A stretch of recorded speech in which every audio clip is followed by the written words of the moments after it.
تبارک الذی بیدہ الملک وہو علی کل شیء قدیر الذی خلق الموت والحیاۃ لیبلوکم ایکم احسن عملا وہو العزیز الغفور۔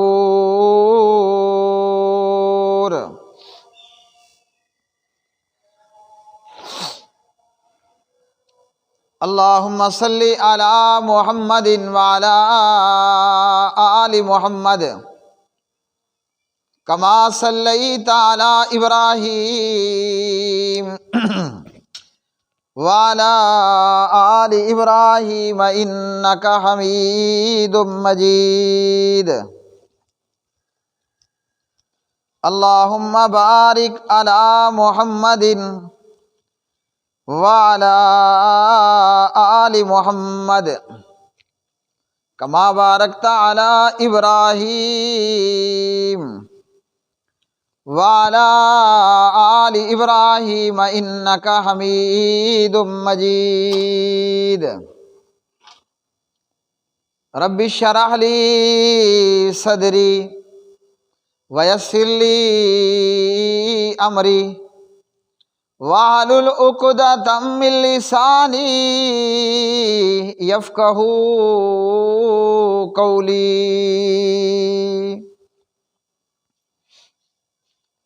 ہر قسم کی حمد و ثنا اللہ مالک العلام ذوالجلال والاکرام کے لیے، بے شمار درود و سلام نبی مکرم رسول معظم محمد مصطفیٰ احمد مجتبیٰ جناب محمد الرسول اللہ صلی اللہ علیہ وسلم کی مبارک ذات پہ، قرآن مجید فرقان حمید سورۃ الملک، اس سورہ مبارکہ میں اللہ سبحانہ و تعالیٰ نے موت و حیات کا مقصد بیان فرمایا۔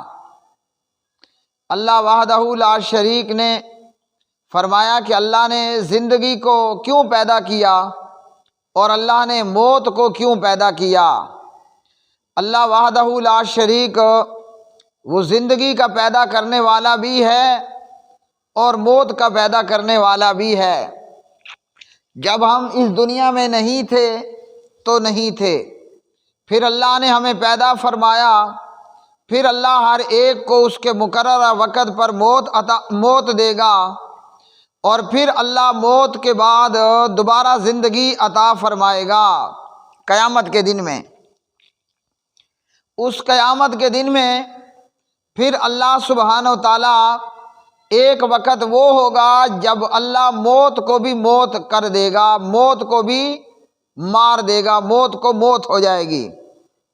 اب جو جہنم میں رہیں گے وہ کافر اور مشرک اور منافق ہمیشہ جہنم میں رہنے والے ہوں گے، اور جو جنت کے وارث بنا دیے جائیں گے، جنتوں میں رہیں گے، وہ ہمیشہ اللہ کی جنتوں میں، اللہ کے تیار کردہ باغات میں رہنے والے ہوں گے۔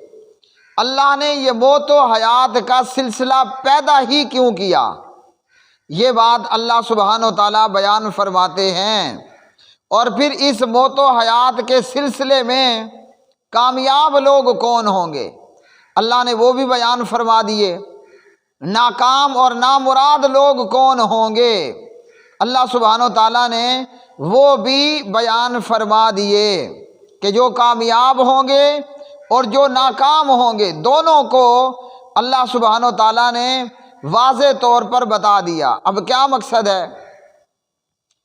مقصد صاف ہے کہ اللہ سبحانہ و تعالیٰ ہمیں یہ بتانا چاہتا ہے، اللہ ہماری یہ تعلیم و تربیت کرنا چاہ رہا ہے کہ ہم اس زندگی کو بے مقصد زندگی نہ سمجھیں، بلکہ اس زندگی کو سمجھیں کہ اللہ نے کسی مقصد کے تحت ہمیں یہ زندگی عطا فرمائی ہے۔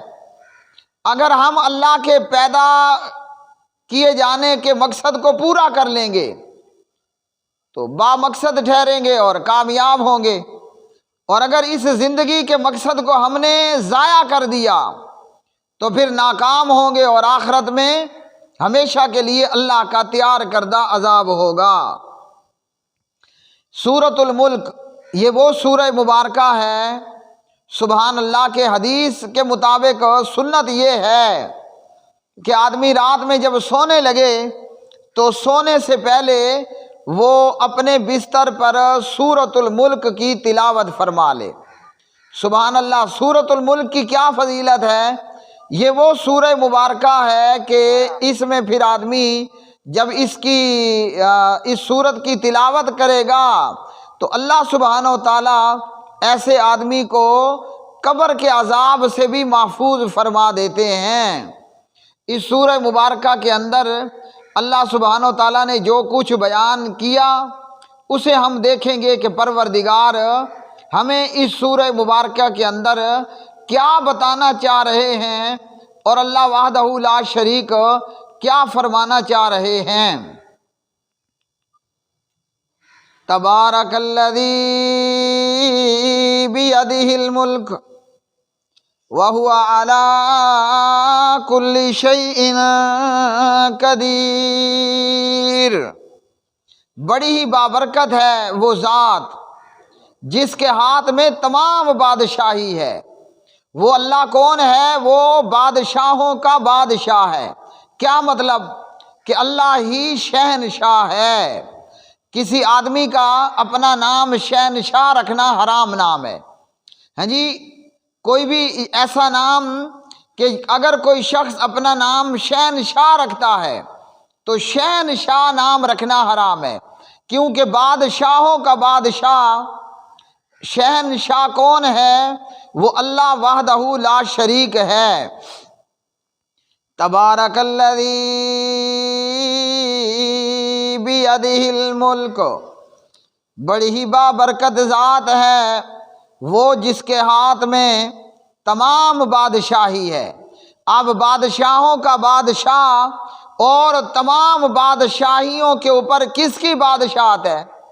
اللہ خالق، اللہ مالک کی، جو کائنات کو اکیلا پیدا کرنے والا ہے اور پوری کائنات کا نظام وہ اللہ سبحانہ و تعالیٰ اکیلے خود ہی چلانے والا ہے۔ تبارک الذی بیدہ الملک، بڑی ہی بابرکت ہے وہ ذات جس کے ہاتھ میں تمام بادشاہی ہے۔ وَهُوَ عَلَىٰ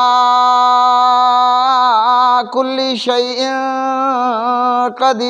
قدیر، اور وہ شہنشاہ ہر چیز پر خوب قادر بھی ہے۔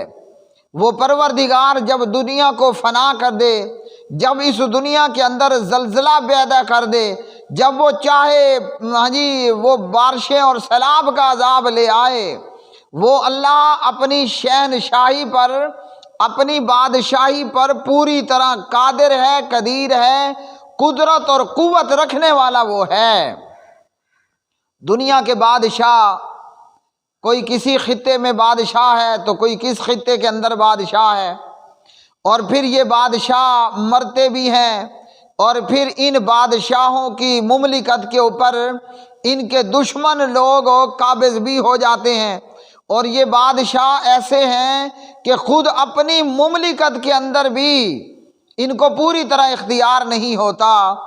دنیا کے بادشاہوں میں مثال ہمارے لیڈر نیازی صاحب، وہ فرماتے ہیں کہ مجھے اپنے دور حکومت کے اندر اختیار تھا ہی نہیں، میں بے اختیار تھا، کوئی اور ہستی تھی جس کے ہاتھوں میں اختیار تھا۔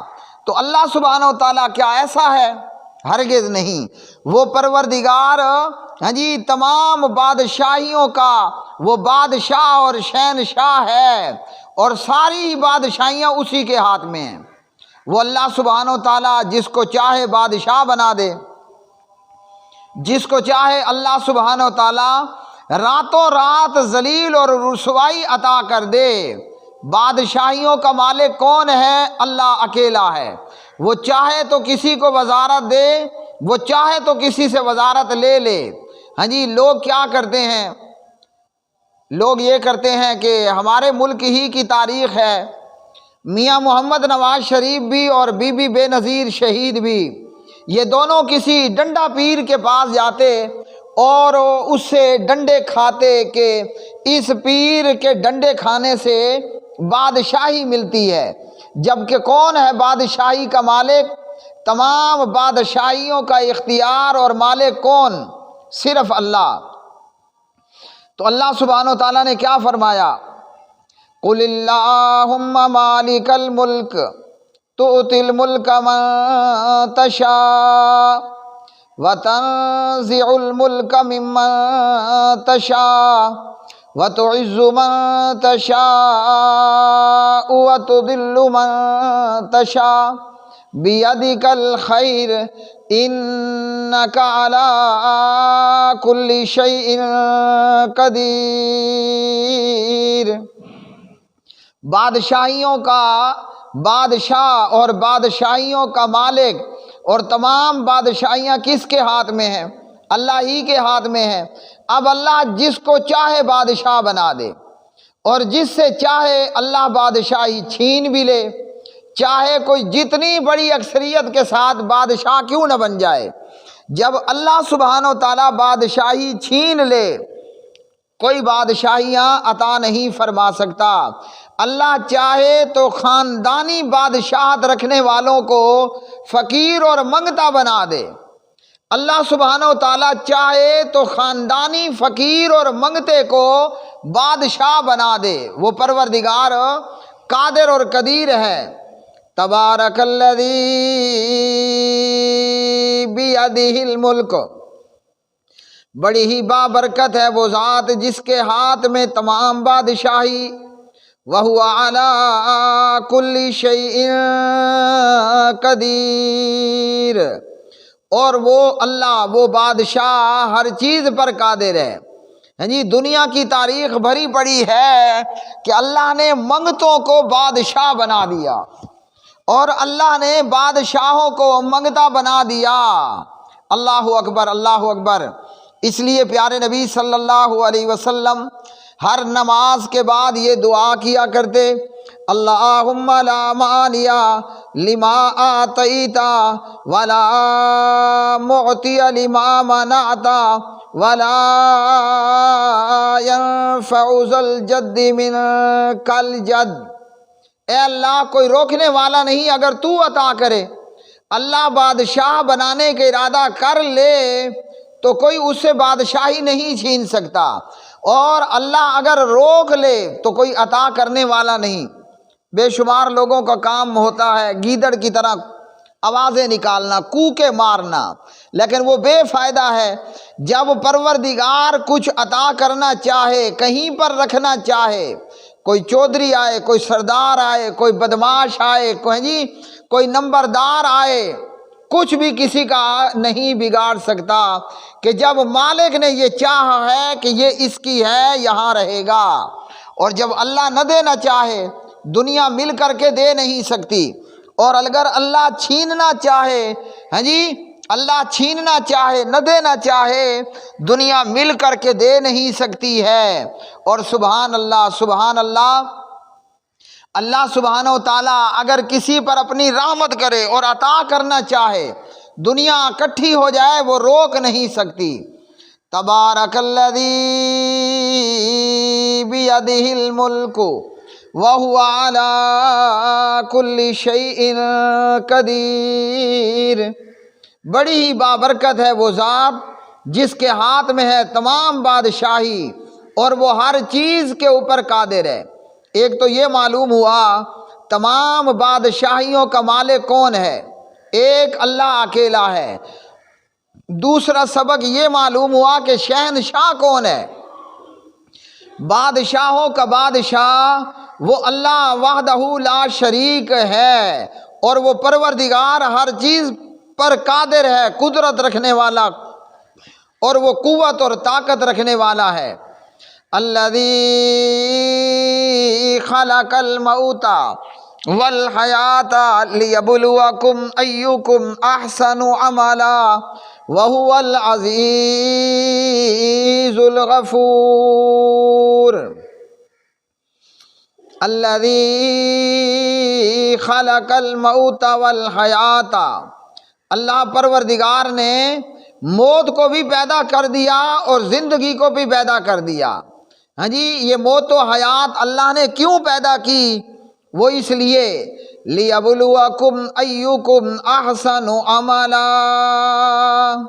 تاکہ تمہیں تمہارا پروردگار وہ اللہ آزمائے کہ تم میں سے کون زیادہ اچھا ہے عمل کے اندر، نیک اعمال کرنے والا کون ہے۔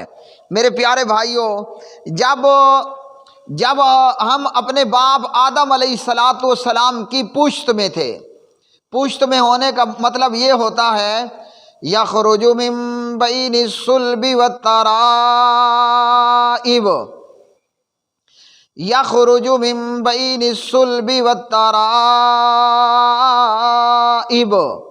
آدمی پیدا ہونے سے پہلے اپنے باپ کی پیٹھ میں ہوتا ہے اور اپنی ماں کے سینے میں ہوتا ہے۔ ہاں جی، وہیں سے انسان کی پیدائش کا سلسلہ شروع ہوا چاہتا ہے رحم مادر کے اندر۔ تو سبحان اللہ، جب ہم اس وقت اپنے باپ کی پیٹھ میں اور اپنی ماں کے سینے میں تھے تو سب کے سبھی مسلمان تھے۔ کیا ہے، ہم سب کے سب فرما بردار تھے، ہم سب کے سب نیکوکار تھے۔ قرآن مجید فرقان حمید نے سورۃ الانفال کے اندر بڑی خوبصورت بات بیان فرمائی، وَإِذْ أَخَذَ رَبُّكَ مِن بَنِي آدَمَ مِن ظُهُورِهِمْ ذُرِّيَّتَهُمْ وَأَشْهَدَهُمْ عَلَىٰ أَنفُسِهِمْ أَلَسْتُ بِرَبِّكُمْ قَالُوا بَلَىٰ شَهِدْنَا أَن تَقُولُوا يَوْمَ الْقِيَامَةِ إِنَّا كُنَّا عَنْ هَٰذَا غَافِلِينَ أَوْ تَقُولُوا إِنَّمَا أَشْرَكَ آبَاؤُنَا مِن قَبْلُ وَكُنَّا ذُرِّيَّةً مِّن بَعْدِهِمْ أَفَتُهْلِكُنَا بِمَا فَعَلَ الْمُبْطِلُونَ۔ یہ سورۃ الاعراف ہے، انفال نہیں۔ سورۃ الاعراف کی یہ آیت مبارکہ ہے۔ اس آیت مبارکہ میں اللہ سبحانہ و تعالیٰ نے اولاد آدم سے ایک عہد لیا، ہیں جی، اور تمام لوگوں نے اللہ سبحانہ و تعالیٰ کو یہ عہد دیا کہ پروردگار تو ہی ہمارا پیدا کرنے والا اور تو ہی ہمارا پالنے والا ہے، ہیں جی۔ اور یہ عہد کیوں لیا؟ تاکہ بعد میں حضرت انسان یہ نہ کہہ سکے مجھے تو اس بات کی خبر بھی کوئی نہیں ہوئی، یا ہمارے باپ دادا شرک کرتے چلے آ رہے تھے، ہم نے بھی ان کی دیکھا دیکھی وہی کیا، جدے منہ ملا دا اڈے منہ سادا۔ تو اللہ سبحانہ و تعالیٰ نے موت کو کیوں پیدا کر دیا اور حیات کو؟ تاکہ تمہاری آزمائش بھی تو ہو نا۔ اللہ سے جو عہد لیا تھا، اللہ کو جو عہد دیا تھا، اس عہد پر کیا پورے بھی اترتے ہو؟ تو رب العالمین کیا فرماتے ہیں؟ لِيَبْلُوَكُمْ أَيُّكُمْ أَحْسَنُ عَمَلًا، کہ اللہ تمہاری آزمائش کرے، تمہیں آزمائے، تم میں سے نیک اعمال، اچھے اعمال کرنے والا کون ہے۔ اب میرے پیارے بھائیوں، کلمہ پڑھنے کے بعد اچھے اعمال کون سے ہیں؟ مسلمان کے گھر پیدا ہونے کے بعد اچھے اعمال کون سے ہیں؟ 5 وقت نماز کا ادا کرنا۔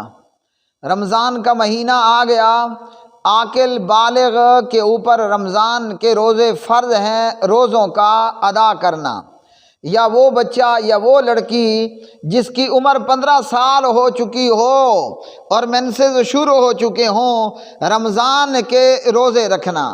آگے اللہ نے پیسہ دیا، دولت اور مال دیا ہے تو سال بعد اس کی زکوٰۃ دینا، یا فصل کی کاشت، فصل کی کٹائی پر فصل کی زکوٰۃ عشر 10واں یا 20واں دینا۔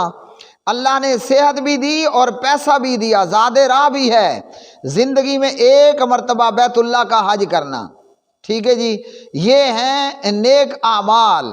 تو اللہ سبحانہ و تعالیٰ دیکھتا ہے کہ کون ہے جو یہ نیک اعمال بجا لاتا ہے، اور پھر اس کے بعد برائیاں نہ کرنا، گندے کام نہ کرنا، شیطان کے پیچھے نہ چلنا، اللہ کے احکامات اور نبی پاک علیہ السلام کی سنت اور سیرت کے مطابق زندگی گزارنا۔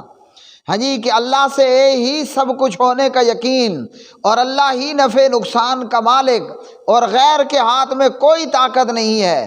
اور نبی محترم حضرت محمد صلی اللہ علیہ وسلم کی سنت میں، سیرت میں، حدیث میں، آپ کی زندگی، آپ کی سیرت طیبہ میں دنیا آخرت کی کامیابی، اور اگر حضور اور نبی کریم کو چھوڑ کر غیروں کے طریقے پر چلنے میں دنیا آخرت کی بربادی اور ناکامی۔ یہ ہیں احسن عملا، نیک اعمال، اچھے اعمال۔ اب جو یہ اچھے اعمال کرے گا تو اللہ سبحانہ و تعالیٰ کیا کرے گا؟ اس کے ساتھ معاملہ قیامت کے دن بہتر ہوگا، اس کو اللہ جنت عطا فرمائے گا، اور برے اعمال کرے گا تو اللہ پکڑے گا۔ لیکن اگر کوئی بندہ ارکان اسلام پر عمل پیرا ہونے والا تھا، اور بندہ بھی توحیدی تھا، ہاں جی، ارکان اسلام کیا ہیں؟ بنی الاسلام علی خمس، اسلام کے 5 ارکان ہیں۔ رکن اور ارکان کا مطلب پلر۔ جس طرح ایک عمارت کے لیے ضروری ہے کہ عمارت کے پلرز ہوں، دیواریں ہوں، ہوا میں چھتیں نہیں کھڑی کرا ہوتی، تو جس طرح عمارت کے لیے پلرز کی ضرورت ہے، اسلام کے بھی 5 پلر ہیں جو میں نے بتا دیے۔ کلمہ پڑھ لیا، نماز ہے، روزہ ہے، حج ہے، زکوٰۃ ہے۔ اگر کوئی بندہ ان 5 اعمال کو ان کے حق کے مطابق ادا کرتا ہے، بندہ ہے، گناہ ہو جاتا ہے۔ بابا جی آدم علیہ السلام سے گناہ ہوا، ہم اس کی اولاد ہیں، اپنے باپ کے نقش قدم پر چلتے ہوئے گناہ ہم سے بھی ہوں گے۔ اور پھر اللہ سبحانہ وتعالیٰ کا کیا اعلان ہے؟ وَهُوَ الْعَزِيزُ الْغَفُورُ، وَهُوَ الْعَزِيزُ الْغَفُورُ۔ بہت پیاری بات اللہ سبحانہ وتعالیٰ نے بیان فرمائی۔ ایک تو یہ ہے کہ اللہ بڑا ہی زبردست، نہایت غالب ہے۔ کیا مطلب؟ اللہ چاہے تو اللہ ہمیں ہمارے گناہوں پر سزا دے، ہم اپنے آپ کو اللہ کی سزا سے نہیں بچا سکتے، یا کوئی بھی ہمیں اللہ کی سزا سے نہیں بچا سکتا۔ دنیا میں بعض دفعہ بندہ اپنا بچ بچاؤ کر لیتا ہے، لیکن کل اللہ کی عدالت میں مجال کہ کوئی اللہ کے عذاب سے بچ جائے یا کسی کو بچا پائے۔ بد عقیدہ، بد دماغ لوگ ضرور یہ کہتے ہیں، میں لج پالاں دے لڑ لگے ہاں، میں لج پالاں دے لڑ لگے ہاں، میرے کو غم پرے رہن دے۔ کوئی لجپال نہ اپنے کام آئے گا، نہ کسی اور کو بچا پائے گا۔ اللہ سبحانہ وتعالیٰ نہایت زبردست اور غالب ہے، وہ چاہے تو گناہوں پر پکڑے اور عذاب دے، لیکن اللہ سبحانہ وتعالیٰ نے کیا فرمایا؟ وَهُوَ الْعَزِيزُ الْغَفُورُ، وہ اللہ بڑا ہی زبردست ہے اور خوب بخشنے والا بھی ہے۔ پروردگار معاف کرنے والا بھی ہے اور بخشنے والا بھی ہے۔ کس کو بخشے گا؟ جو اپنے گناہ پر نادم ہو جائے، ندامت اختیار کر لے، اپنے گناہ پر اللہ سے معافی مانگ لے، اللہ سبحانہ وتعالیٰ اس کے گناہوں کو بخش دیتا ہے۔ گناہوں کی بخشش کا ایک سلسلہ تو یہ ہے کہ آدمی توبہ کرے، استغفار کرے، اپنے کیے پر شرمندہ ہو، اللہ سے معافی مانگے، اور اللہ سبحانہ وتعالیٰ اسے معاف فرما دیتے ہیں۔ گناہوں کی بخشش کا ایک ذریعہ اللہ نے یہ بھی بنایا ہے، سبحان اللہ۔ وہ ذریعہ کیا ہے؟ جب ایک مسلمان فجر کی نماز ادا کر لیتا ہے باجماعت، رات میں ہوئے گناہ اللہ اس کے معاف کر دیتا ہے۔ جب ایک مسلمان ظہر کی نماز باجماعت وقت پر ادا کر لیتا ہے، اللہ سبحانہ وتعالیٰ اس درمیان اس کے ہوئے گناہ معاف کر دیتا ہے۔ 5 نمازوں کے درمیان جتنے گناہ ہوئے، اللہ اپنے آپ ہی ان گناہوں کو معاف کر دیتا ہے۔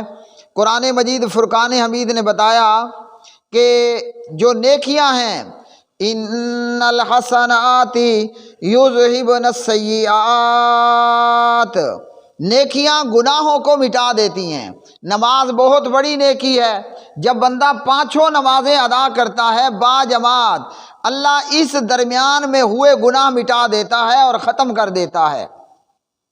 پیارے نبی صلی اللہ علیہ وسلم نے فرمایا کہ اے میرے صحابہ یہ بتاؤ، ایک آدمی کے گھر کے سامنے پانی کی نہر ہو اور وہ دن رات اس میں 5 مرتبہ غسل کرے، پوچھا کیا اس کے جسم پر میل ہوگی؟ صحابہ نے فرمایا اس کے جسم پر میل نہیں ہوگی۔ بخاری مسلم کی یہ روایت ہے، آپ نے فرمایا یہی مثال 5 نمازوں کی ہے۔ بندہ 5 نمازیں ادا کر لے، ان کے درمیان ہوئے گناہ اللہ معاف کر دیتا ہے، یعنی صغیرہ گناہ۔ اسی طرح اللہ گناہوں کو معاف کرتا ہے۔ کیسے؟ جب آدمی جمعے کی نماز میں ٹائم پر آئے، وقت پر آئے اور جمعہ ادا کر لے امام کے ساتھ 2 رکعت، پچھلے جمعے اور اس جمعے کے درمیان جتنے بھی گناہ کیے صغیرہ گناہ، وہ اللہ سبحانہ و تعالیٰ معاف کر دیتا ہے۔ اور گناہوں کے سلسلے میں اللہ کس قدر بڑا بخشش کرنے والا ہے۔ ہم سے پہلی امتوں کے اندر ایک شخص تھا، اس کا نام تھا کفل، نہایت ہی گنہگار آدمی تھا، لیکن اللہ سبحانہ و تعالیٰ نے اس کی بھی بخشش فرما دی۔ اور اسی طرح ایک وہ شخص تھا جس نے ایک نہیں 100 آدمیوں کا قتل کیا، جب اللہ سے معافی مانگی اللہ سبحانہ و تعالیٰ نے اسے بھی معاف کر دیا۔ اور ایک وہ شخص یا وہ عورت جو نہایت گنہگار تھی، اس نے ایک پیاسے کتے کو یا جانور کو پانی پلا دیا، بکری یا کتے کو، اللہ نے اس کی بھی بخشش فرما دی۔ اور وحشی بن حرب نبی پاک علیہ الصلاۃ والسلام کا وہ صحابی بنا جس نے جنگ احد کے اندر آپ صلی اللہ علیہ وسلم کے چچا اور آپ کے دودھ شریک بھائی حضرت حمزہ بن عبد المطلب کو چھپ کر کے وار کیا، شہید کیا، اور پھر جب توبہ کی مسلمان ہوا اللہ نے اس کے گناہوں کو بھی معاف فرما دیا۔ تو اللہ سبحانہ و تعالیٰ نہایت غفور ہے، نہایت ہی رحم کرنے والا رحیم ہے، لیکن یہ کہ بندہ اپنے گناہ پر ندامت کرے اور اللہ سبحانہ و تعالیٰ سے بخشش مانگے۔ اللہ نے ہمیں یوں ہی جانوروں کی طرح پیدا نہیں کر دیا، بلکہ اللہ نے ہماری زندگی کا ایک مقصد بنایا ہے۔